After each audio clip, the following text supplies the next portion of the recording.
Hola, hola, hola. Welcome to another episode of the Money Chisme podcast. Live from Mérida, Mexico, I am doing this podcast.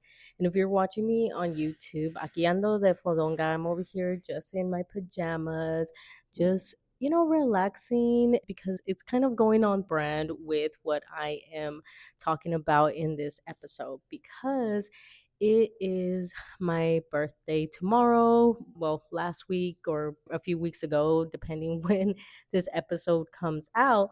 And I turn 40, like the big 40. And I've been just like reflecting and thinking about life and thinking about what I want to accomplish this next decade.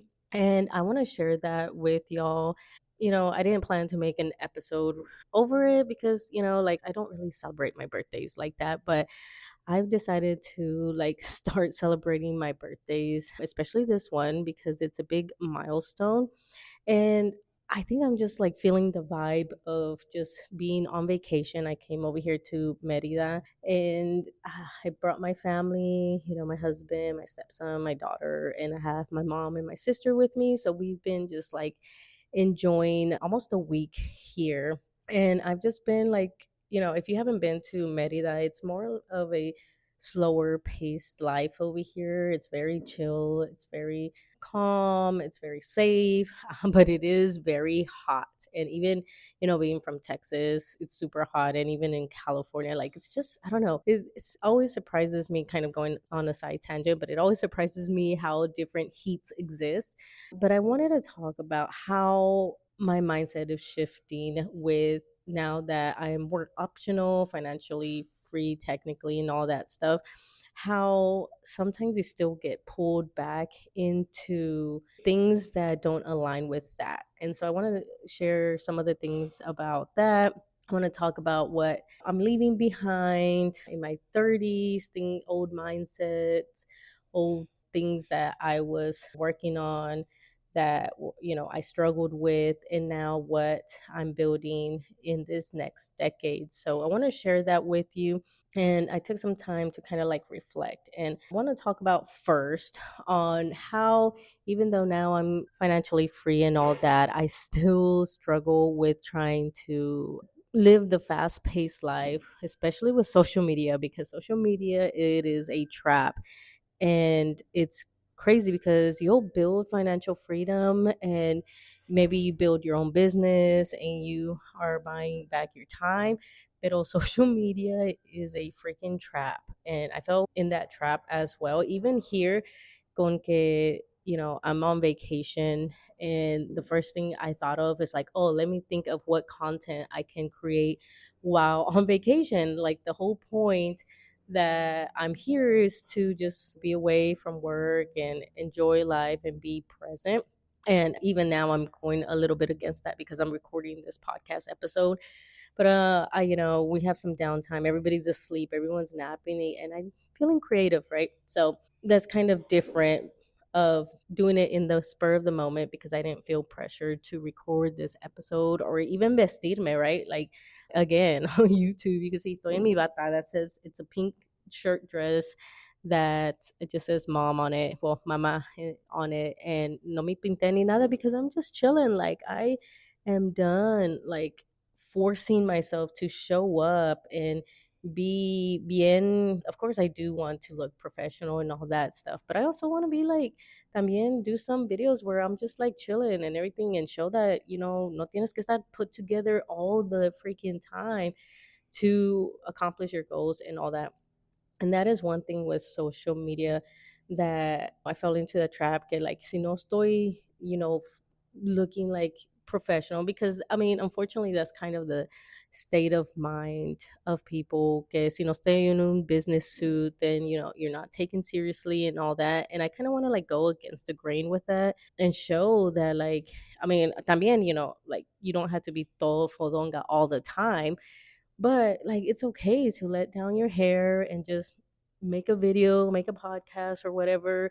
I see, just authentically, just chill to show that, I see like I'm living the life too. And I was feeling that pressure of being on social media, toda así, all like pintada and all that stuff. And that goes against what I'm building, right? The whole point of building financial freedom and buying back my time. And so I could relax, I could breathe, I don't have to feel that pressure to perform and all that. But Instagram, me estaba like, and TikTok now, like TikTok, like changed after it got bought out and stuff. Like it's been so hard to grow on there, in Instagram también. Like just recently I got a few followers, like, pero like it's just been a pain in the ass and I can't figure it out, and I'm not alone in feeling this way. I know a few in my circle that are also struggling with this, and it just had this change, and we're struggling with balancing growing businesses, showing up and all that. Pero Instagram and social media, all that wants you to be here 24/7. Like, so much for owning your own time when these social medias te están owning your time again. And so I found myself just every day thinking of like, okay, what I got to do for social media? I got to post this. How can I track my like people and all that? And like, is counter to what I believe in and what I've built. Like, I don't want to live my life, stuck and forcing myself to show up on social media 24/7 and all this stuff. Like, that's not the point of me building the life I'm living. And so I've decided that I'm still gonna, like show up, but I'm gonna show up como cuando me da la gana, right? And how I want to. Easily, if it goes, if it goes. I'm focusing more now on like long form content, because the reality is that the people that you attract on social media, they'll follow you, right? It's motivational, whatever. But the people that you want to work with, you attract them a different way. And that's what I've been learning, doing my blogs more, being more intentional with that. Which awesome thing is that I got accepted into the ads, Google ads. So yay. So far I've made, I think, like 30 cents, but I voy little poco a poco. And so that's what I'm doing. And well, I guess that could be a leaving behind that mindset of showing up 24/7 on social media and all this craziness. And what I'm taking into my 40s is being more intentional and leaving that craziness with social media behind. I still want to show up because I do like social media and I like connecting, especially with TikTok and all that stuff. But like, the algorithms is just not made for someone that is posting once a day or every other day or whatever. They want you to be there like all the time, and they want clickbait content and they want rage bait. And I felt like, I tested it a few times, and I noticed some of those posts when you go negative first, like it helps. And so I'm trying to navigate that, how I can still attract people but not be so clickbaity and everything, because at the end of the day, like, oh, I do want to be shown and all that and people to find me, because what's the point? I'm talking out into the void if nobody's listening, if nobody's finding my videos or my pages or anything like that. So trying to balance that out a little bit more. So that's what I'm leaving behind with as far as social media, and also the different types of mindset in regards to success. So I've been investing for over 10 years now. And I'm going to be honest with you, like, I felt like a little bit of, what can I say? Maybe disappointment, maybe in myself, because I thought after 10 years I would have been further along. And I'll see other people that they've been investing for less or around the same time, and they got like a larger portfolio or whatever. And I felt like, dang, like I really wasted time. Like I still deal with that as well. And I had to realize, like, no, I still accomplished a lot of things, right? Like I'm work optional. I was able to have my daughter. That's another thing. And I have to realize that life through more different things my way that set me back, because that rental income, the cash flow, that equity that I had in those properties that could have grown my portfolio, I had to use that for infertility treatments and to do this surrogacy journey, right? That cost me like 140, 150K to have my daughter. And so I have to tell that to myself. It's like, my journey was different. I still accomplished my goals and I'm still doing well, right? Like these properties are doing good. They're paying for some things and whatever, and I'm still financially free. Now we're just working on my husband to be, he's still work optional, right? We got some income that really pays all our bills. We reduced a lot of our expenses, and I talk about that in other episodes. So I'm not going to go into detail here, but like I had to take a step back and realize, like, you know what, like, even though I've been investing in 10 years, like, yeah, my portfolio should look, or again, there goes my mindset again, the bad mindset of like the it should. I was like, it could have looked a little bit different, but my journey was different. I still accomplished a lot of my goals. I still was able to get out of the military. I still was able to not have to work. The initial goal was to not work for 6 months, and now it's been a year, and I haven't worked and don't plan to go back to work. Now I can focus on building money cheesemate and all that. So I was able to do that. I get to be present with my daughter. I still could provide for her. I get to provide her with experiences like coming to Mexico and spending a week here, helping out my family, and all these things. So my success looks different, and that's my success. So I think that's another thing that I would tell others as well who might be in this mindset, because you'll see it on, again, there goes social media, be like, oh, I retired at 40, or I'm a millionaire at 35 and all that stuff. And yeah, my goal was to become a millionaire by 40. I had the same mindset, and I'm not a millionaire yet. I'm on the path. Is not at the timeline that I originally put, but I still accomplished a lot of things where I'm able to step away from the rat race. I don't have to burn myself out. I can breathe now. I can enjoy life. And so those are the things that I would want y'all to take away, is to really reflect on the actual goals and what success means to you and how it can look like. Yes, maybe you don't retire by age 40. Maybe you don't become a millionaire at age 35 or whatever, but maybe you accomplished other things. So, yeah, that's another thing that I am leaving behind. And just also like the way I move with Money Cheesemate. Like, I've been doing this again, I think we're on our fourth year. I think I turned 4 years. I need to look, but I think it's 4 years now that I've built Money Chisme. I started the podcast, and then it just went all over the place. And now I'm focusing on teaching real estate. And so that's another thing that I've been reflecting on and kind of like feeling like I was behind and everything. But I'm looking at it and I'm approaching 7,500 downloads. I should hit that by the end of this month. And like, I never thought about that. And my weekly downloads have skyrocketed, and now with real estate cheeseman, that one's growing fast too, and YouTube is growing, Google ads accepted me, so all of that is, I'm making steps towards it. And again, I'm not looking to be attached to Money Chisme, right? Like, I don't want this to become a trap for me where I'm like forced to do episodes where I'm forced to like sell on here because I rely on the income. Like, no, I want to focus my time on teaching, providing resources, but also on my own time, right? Like, I don't want to be tied down with this, because again, that wasn't the point of this. I don't want to be forced to have to get on here and be like, hey, buy this course or this or that or whatever. I want to be intentional. I do want to teach people. I do want to have like one-on-ones, but like, I don't want to be forced to have like, dang, I gotta get 10 clients this month because I can't pay my bills or my business or whatever.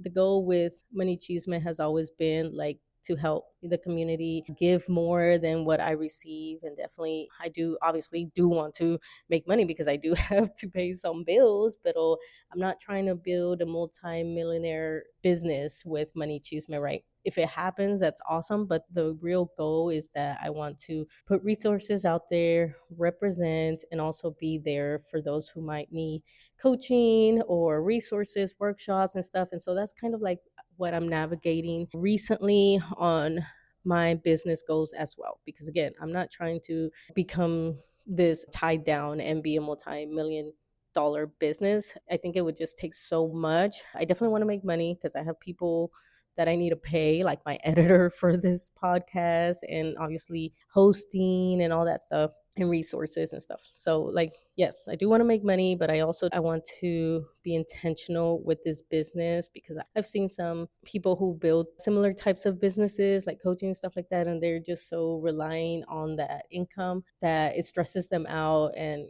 like, and that's what I don't want. I don't want to be tied up. I want this to continue to be fun, be a resource, and be there for Latinas who want to invest in real estate and so on. So, and a network, and also, of course, to build a community and all that. So, that's my goals with Money Chisme. So, I'm definitely shifting a little bit my mindset, even with my business. Like, I don't want to be chained to my business either. So, I don't want to fall into that trap. Another thing that I am working towards now in this next decade, now that I'm able to breathe, I got out of that scarcity mindset of the survival mode. And I still obviously want to continue building more financial freedom so that way I'm not relying just on rental income. Of course, money chisme is a part of that, but I also want to diversify, and also I want to give back. And I've been talking to una amiga, if y'all know her, is Lucy, and we've been just talking about her because she's an angel investor and she's been talking to me about that. So one of the goals for next year is to help other Latinas with their businesses through funding, right? And so my goal is to become an angel investor next year. So learning about that, how that works and all that. So that is something I'm going into this next decade. I've built financial freedom. I'm still building wealth through my investments in that. So that's still going there. But I also want to start pouring back into the community. And she talks about this in her book, Cash Libre. I'll link it down below. You could pre order it. She sent me early access to it and I loved it. You could check out. I'll put all the links down below. You could go pre-order the Audible version. I think it gets released in October. Super excited, but that book, like, let me tell you, is going to be awesome. It's a book for the hard charger mujer that is, we did all the things. We got our degree, or maybe you just have a good job or whatever, but something's just not clicking still financially. And she goes through all of that. And one of the things that I really love about that her book is how she talks about pouring back into our community. Once you get financially stable, you are set and you're thriving, now it's time to pour back into our communities. And angel investing is one way that I'm looking to do. And also, and I talk about it with my real estate investing content, is ensuring that the communities I invest in, the properties, it starts with my own properties, is making sure that they're safe and keeping them affordable, right? But I'm going to be more intentional in going out there and working with organizations. I've reached out to a few. I think I just got to go in person. Some of these organizations, they don't answer emails. So trying to figure out how I can get involved in these communities, what organizations, nonprofits, or whatever I need to work with to kind of make a bigger impact, just taking it a step above just my own properties. Now I want to focus, like, okay, how can I help to advocate for these communities? Because I see it in these low income communities. They're in these houses that are run down, that are owned by slumlords. And matter of fact, kind of side note, I went to this landlord training in one of the cities that I have investment properties in. And one of the things he said was that out of the houses that you'll see out there that are distressed, that are breaking down, like 2/3 of them are from investors. And a lot of them are out of state investors because all they want is to nickel and dime, and they don't care what's going on. And they'll just let maintenance and all that stuff because they just want the money. They want to squeeze out every bit, and they don't maintain these properties. And then once they get to a certain point, then they just sell them. And then here comes another investor, fixes it up just enough, and so on. And so it really opened my eyes. I mean, I obviously knew, but I think I didn't realize to how big of an extent the issue was. And so now I definitely want to focus that in this next decade. I want to make a difference. I want to see what can I do, who can I connect with, so that way we can come together and do better impact. Because I mean, you've been seeing it with how our community has been suffering lately, and it's an important thing. And if I could do that with housing, that's one less thing. And then, of course, then giving back to our community, finding ways, maybe donating more to certain organizations to help our communities, especially those that have been taken by ICE and so forth. So all of that, I'm figuring out, okay, how can I help? Also aware that I can't help everything, right? I can't be part of everything. So I want to make sure that I also am intentional with my time and my resources, because I don't have unlimited time and resources. And I have to understand that I can't do everything, but I do want to do something. So I'm still in the process of figuring out how much I can be involved. Like, yeah, I could go maybe to some events and so on, and how much can I donate and to whom and all that. So that's still in the works, but that's the goal for this next decade. And then other than that is, still continuing to focus on creating more opportunities, being out there, uplifting our voices through my podcast and all that. So yeah, it's just a lot that I've been reflecting on and my goals. And of course, I still want to, as far as myself, I'm still investing. It's still going to continue.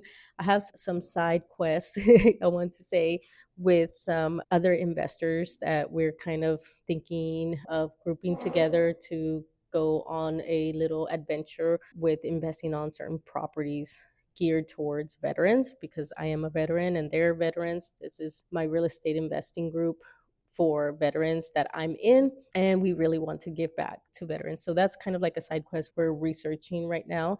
So that's another thing that we're looking at. So growing that. Another reason I'm here in Mérida was because I want to live the life. I also went out to look at some properties, some lots, some terrenos, to see how I like them. And I think so far we're leaning towards a yes. So that's something that we're going to discuss. And so I am looking to start investing in Mexico as well. So one is going to be here because I really love the Yucatan area and stuff. And another one is going to be in my birthplace, right? Monterrey, and buying there. And so I'm talking to my tia over there, and I got to set up my bank account and all that stuff, which Lucy, again, she held this workshop. And matter of fact, side note, I just remembered that I'm supposed to go leave a review. So I'm going to make sure after this podcast I do that because I forgot. But yeah, if she ever hosts workshops, a lot of them are free. Make sure you sign up for them because she drops some gems in there. And so she got me on that path. So now I think the next step is starting a bank account, which I already talked to my tia and all that stuff. So me and my tia over here in Monterrey, we're going to start looking for investments, properties. Goal is for her to be my eyes and ears. She knows the ins and out of Monterrey and stuff, and she knows some things because I want to buy a property over there too, because one, it's my birthplace. That's where a lot of my family is. And two, my parents and my family comes to Monterrey a lot for like healthcare and things like that. So I want to have a place for them to go and for me to go, because one of my goals is to live a hybrid life of being in the US for most of the year and then over here in Mexico for months at a time and let my daughter grow up with, the culture. But yeah, those are basically my reflections, I guess, from my birthday. But other than that, I think I ranted a lot. I went on a side tangent. This was mostly just kind of like a birthday podcast episode. Let me know your thoughts. And you could always reach out to me. If you read my newsletters, you could always respond to them, drop comments wherever you're listening or watching or whatever. DM me on Instagram. And don't forget that I do have my community over there in school. I'll drop the link down below, trying to grow that so that way we could all build wealth together with real estate. So if that's been something that you've been wanting to do, make sure you check that out. I'm growing it. I want to add more resources there and all that. So it's free to join. And yeah, other than that, I will see you in the next episode. Bye. Thank you so much for listening. Don't forget to like and share this episode so others can also find this podcast. Don't forget to follow me on all my social medias listed in the show notes below, where you can also find resources to help you in your financial journey. If you're interested in becoming a guest on the podcast, you can find that information in the show notes. Other than that, thank you so much for your support, and I will see you in the next episode. Bye.